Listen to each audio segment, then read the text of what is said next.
Welcome back. As I mentioned, we have Joan Milliman here, who is the president of Robert's Rules Study Club. Well, welcome. It's been forever. It has. I'm glad you could come back and join us and talk to us all about the Robert's Rules because, you know, the board members, of course, and directors all use the Robert Rules parliamentary procedures.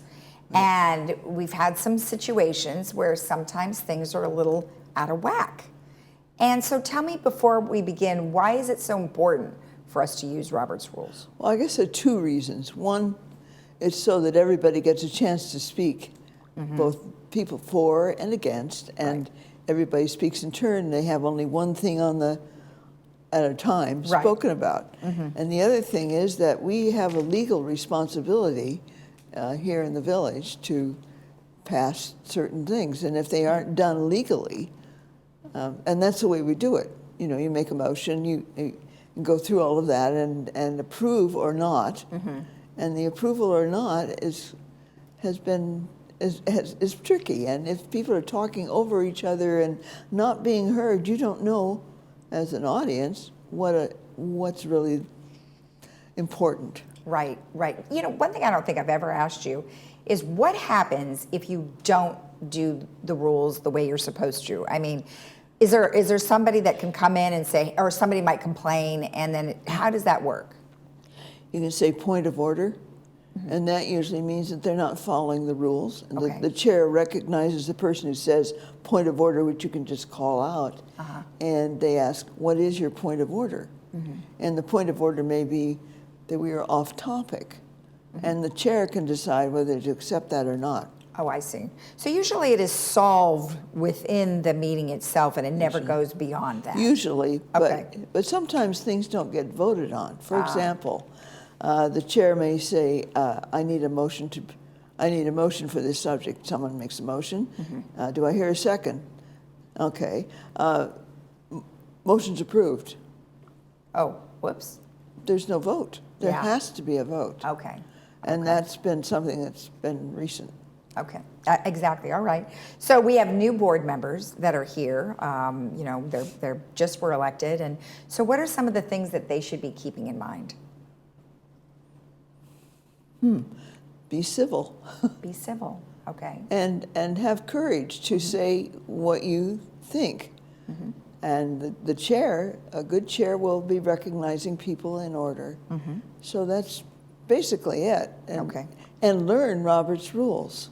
Well, right. So that's why we're here today. Okay, and then for them to be able to learn Robert's Rules, there are a couple of books that they really should be looking at, and we are showing them on the screen right now. So tell me a little bit about each one.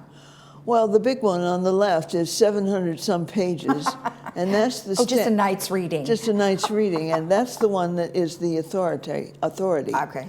That's the 12th edition of Robert's Rules of Order. All right.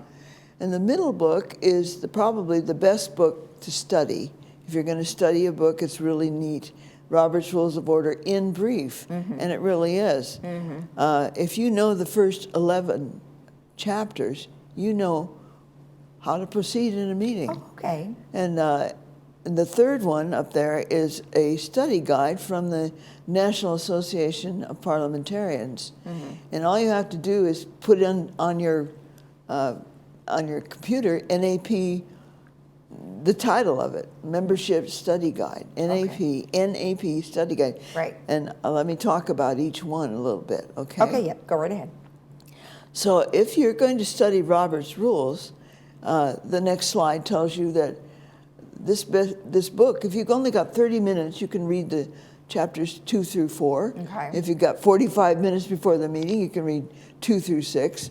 And if you have 90 minutes, you can read chapters 2 through 11. Oh, okay, so it's really condensed. It is condensed, but the problem is these chapters just pack a lot of information, and they give you examples of proper words to say in what situations.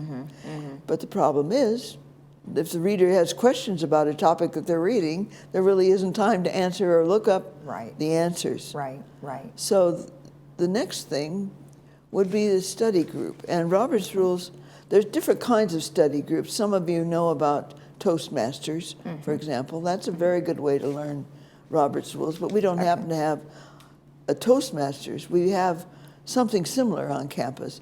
But the more in-depth group is Robert's Rules Study Club. And it will take a part of Robert's Rules each month and go in depth. And then they also recommend study guides for self-study, especially for those who need to be more familiar with parliamentary procedure. When do you do a study club once a month? Once a month, and we meet the first Monday First Monday. of every month. Okay. And it's always in the globe as to where. Oh, okay, good. And is it at night or during the day? It's during the day from 3:30 to 5:30. Oh, okay. At 969 Cali, Aragon. All right, perfect. Okay, Good. the next thing is the study guide that I mentioned. That is a really good way for self-study, because not only do they outline the in brief book, and they give you a whole outline, and when you look at, say, chapter 1 and 2, you can see what topics they're going to talk about, and as you read, you look for those topics. But the nice thing about this is they've got study questions at the end on these same chapters. Got it.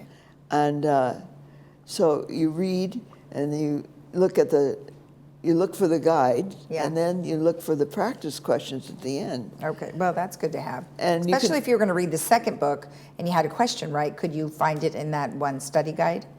The second. You could find, yeah. Oh, yes, of course. Yeah, so the second book, which yeah. is the in brief book. Right. And that's what many groups just base everything on that. Okay. What's nice about it is it does refer to the big book also if you have more questions. Right, okay. And the third thing you can do is to look at videos. Okay. And a lot of people like to do that. What are they videos of? Parliamentary procedure. People talking or people using examples? People talking, no, using examples. Oh, that's great. Our village television has several of them, our village on YouTube. Okay. Especially those by Susan Leahy. Okay, And she's really good. excellent. And there's going to be, after everybody's seated on all the boards, there's going to be a study workshop for all of us Oh, okay. to review the rules based on a video by Leahy. Oh, good. And it'll be fun. Oh, good. When are you planning to do that? Probably November, December. Okay, perfect. And Good. we're working on it. Good. Excellent. And then, one thing that you said is that if you have one rule, what is the one rule that can probably save you a lot of time? I knew you were going to do that. Well, the one rule that saves a lot of time is called unanimous consent. Okay. And this is not a rule with motions at all. This is up to the chair to say, suppose we have to approve the agenda, rather than saying, I need a motion to approve the agenda and going through all that, all you have to say as the chair is, are there any objections to the agenda or changes? And if hearing none, the agenda is approved by unanimous consent. Ah, Now, that's a good one. And sometimes in our agendas, we have agenda prep, so we know what the agenda is supposed to be beforehand. But suppose an emergency addition has come up. Yeah. And at that time, we could add it, but you still don't need a motion if you say, are there any objections to adding this to the agenda? Hearing none, that's approved. And are there any objections down to the corrected agenda? And it's all done by the chair. Yeah. Well, wouldn't that be nice if you could just wave your magic wand and always say unanimous consent? There are lots of times when you can do it, especially if you know, as a chair, that there's going to be agreement. And one of the biggest ones is the consent calendar. Yeah. Oh, sure. And the consent calendar, all the chair has to do is say, are there any changes or any further discussion on parts of the consent calendar? Are there any objections to the consent calendar? Right. And if they hear none, Yeah. then it's approved Right. by unanimous consent. Got it. However, if there's an objection, then that part of the consent calendar has to be moved off to unfinished business so it can be discussed further. It's pretty simple. And if Okay. you know these little tricks, you can get through a meeting pretty fast. Well, my head is spinning already. Don't mean to do that. That's okay, because you know what? It's a process. You have to learn the process, and then at some point you'll get it after a period of As you time. use it, it becomes Yeah. easier and easier. Yeah. No. I've been looking at Robert's Rules since I was a Girl Scout. So you are the best person to know about it. Well, thank you so much for sharing that Thank you. information with us. It's nice to see you. I hope everybody will study Robert's Rules. We hope so. And thank you. It was my pleasure. You're welcome. If you have any questions about some of the things that we have discussed here, you can always go to our website, which is lagunawoodsvillage.com, and type in Robert's Rules, and it'll direct you to the appropriate information. We'll be right back.